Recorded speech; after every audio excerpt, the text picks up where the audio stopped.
Crimea institute کے زیر انتظام بابرس کمیونٹی مسجد میں تمام غیر مسلمانوں کے لیے اوپن ڈے منعقد ہوا، جس میں کثیر تعداد میں غیر مسلمانوں نے شرکت کی اور اسلام کے بارے میں معلومات حاصل کی۔ کریمیا انسٹیٹیوٹ کے ڈائریکٹر ڈاکٹر امجد اسلام کے متعلق بریفنگ دی اور مختلف سوالوں کے جوابات دیے اور مسلمانوں اور مسجد کے تعلق کو واضح کرتے ہوئے اسلام اور امن کا پیغام دیا۔ اس موقع پر لارڈ میئر لیاقت حسین اور محترم عاطف حسین کے علاوہ مختلف اسٹال لگائے گئے تھے۔ شرکاء کے ریفریشمنٹ کا بھی اہتمام کیا گیا تھا۔ اس موقع پر میڈیا سے بات کرتے ہوئے شرکاء نے اس بات کا اطمینان کیا کہ مسجد ہر ایک کے لیے اوپن ہے اور اس سے یہاں کی اکثریتی آبادی اور مسلمانوں کے درمیان ایک اعتماد کی فضا قائم ہو رہی ہے، جو کہ بڑی خوشائند بات ہے۔ Aal Muhammad UG news Nottingham. Question answer session from the community and also a tour around the masjid, showing them the beautiful building and also showing them the different projects. ہماری وائڈر کمیونٹی ہے، اس کے درمیان اور مسلم کمیونٹی کے درمیان ایک understanding, اور جب وہ مسجد کے اندر یہاں آئے ان کو بریفنگ دی گئی کہ مسجد کی کس طرح نماز کس طرح پڑھی جاتی ہے۔ Also young people have gathered together,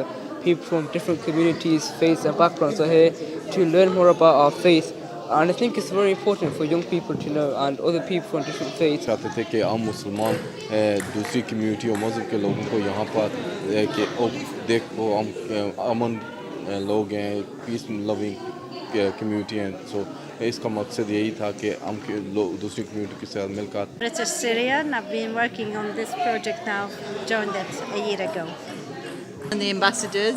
The Trust Building Forum is an initiative of Karimia Institute to build trust, promote trust within the wider community about British Muslims. Inviting me, this is a fantastic opportunity for the community to walk in freely into a mosque and understand the faith and ask those questions that they have been meaning to ask in a safe environment.